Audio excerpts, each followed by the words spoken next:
এত এত catch miss, এরপর আবার শুরুতেই ভুল সিদ্ধান্তের শিকার। তাই তো অনুতেই মনোবল হারিয়ে ফেলে হংকং।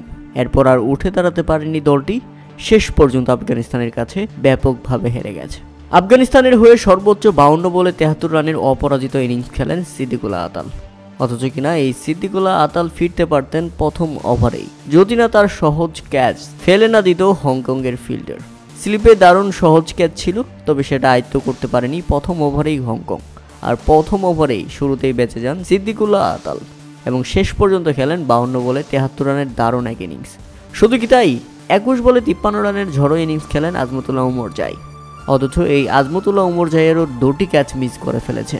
তাই তো শুরুটা ভালো হলেও শেষটা ভালো ছিল না হংকংয়ের জন্য।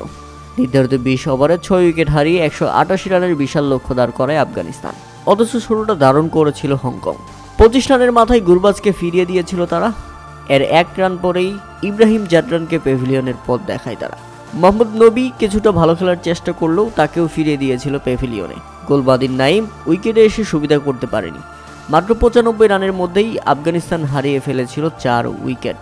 13 ওভার খেলে ফেলেছিল তারা, কিন্তু এক নিমিষেই সেই খেলাটা বদলে দেন আজমতুল্লাহ উমরজাই এবং বিশাল লক্ষ্য দাঁড় করায় আফগানিস্তান। আর জবাবে ব্যাটিং করতে নামলে শুরুটা মোটেও ভালো ছিল না হংকংয়ের ব্যাটারদের জন্য।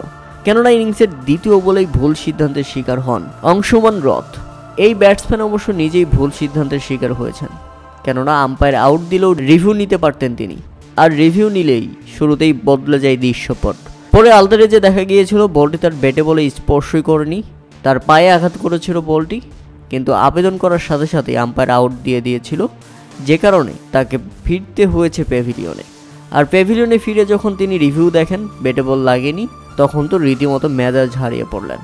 দোষ দিলেন সতীর্থ আরেক ব্যাটসম্যান জিসান আলীকে। কেননা অঙ্কুশ রোধ জিসান আলীকে জিজ্ঞাসা করেছিলেন রিভিউ নেবেন কিনা।